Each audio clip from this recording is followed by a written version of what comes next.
आदरणीय प्रधानमंत्री श्री नरेंद्र मोदी जी के मार्गदर्शन में देश की नई संसद में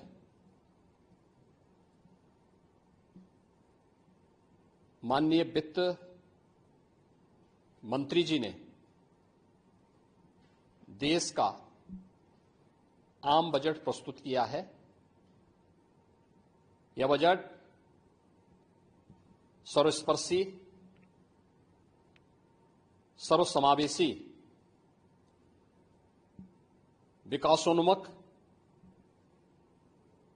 140 करोड़ भारतवासियों की आशा, आकांक्षा और अमृत काल के संकल्पों को पूरा करने वाला सिद्ध होगा। आम बजट 2024-25 आत्मनिर्भर एवं विकसित भारत के निर्माण का एक आर्थिक दस्तावेज है।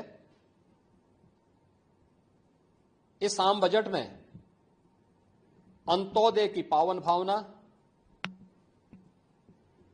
विकास की असीम संभावना और नवोन्मेष की नवदृष्टि है। इस आम बजट में अन्नदाता किसानों की समृद्धि के लिए 1,52,000 करोड़ रुपए, कृषि और सहायक सेक्टर के लिए, महिला सशक्तिकरण के लिए 3 लाख करोड़ रुपए से अधिक का प्रावधान किया गया है। स्वाभाविक रूप से आधी आबादी, देश के सबसे बड़े राज्य उत्तर प्रदेश की आधी आबादी इससे सर्वाधिक लाभान्वित होने वाली है, और खासतौर पर तब जब उत्तर प्रदेश 2020 से ही मिशन शक्ति के कार्यक्रम को प्रभावी ढंग से यहां पर जमीनी धरातल पर उतार रहा है। सर्वाधिक अन्नदाता किसान उत्तर प्रदेश के अंदर निवास कर रहा है। उन अन्नदाता किसानों की समृद्धि में आज संसद में प्रस्तुत आम बजट बड़ी भूमिका के लिए प्रत्यक्ष कर यानी इनकम टैक्स में जो नए टैक्स स्लैब की घोषणा हुई है, ये सभी अभिनंदनीय है, स्वागत योग्य है। इस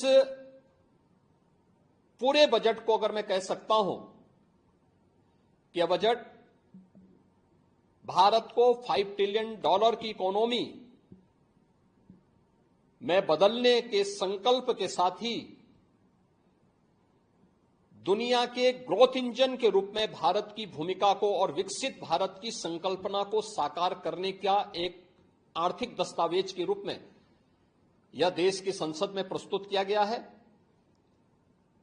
इस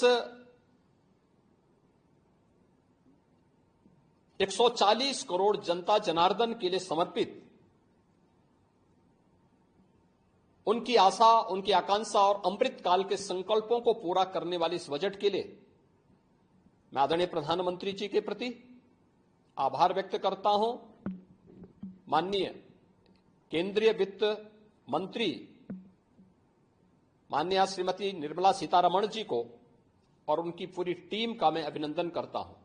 मध्यम वर्ग को राहत देने के लिए इस आम बजट में जो उपाय किए गए उसको लेकर क्या कहना है? देखिए, मध्यम वर्गीय परिवार में टैक्स के बारे में सबसे बड़ी छूट आज उपलब्ध हुई है, और ये लंबे वर्ष समय से ये मांग चली आ रही थी। 3 लाख तक के प्रत्यक्ष कर यानी इनकम टैक्स में कोई भी टैक्स नहीं लगेगा। इसके साथ साथ अन्य जो स्लैब भी दिए गए हैं वे काफी राहत भरे हैं। अलग अलग सेक्टर के लिए जो प्रावधान किए गए हैं, गांव के लिए, गरीब के लिए, किसान के लिए, नौजवान के लिए, एमएसएमई सेक्टर के लिए, ये लाखों नौकरियों को क्रिएट इससे होगा। इंडस्ट्री के लिए जो प्रावधान किए गए हैं, मुझे लगता है ये सभी स्वागत योग्य हैं, और नौजवानों के लिए, समाज के हर तबके के लिए, महिला सशक्तिकरण के लिए, अन्नदाता किसानों के लिए सभी तबके के लिए जो कुछ भी प्रावधान इसमें किया गया है, मैं कह सकता हूं कि यह राम राज्य की अवधारणा को साकार करने वाला एक सर्वस्पर्शी, सर्वसमावेशी और विकासोन्मुख बजट के रूप में यह मोदी 3 का यह पहला बजट जाना जाएगा।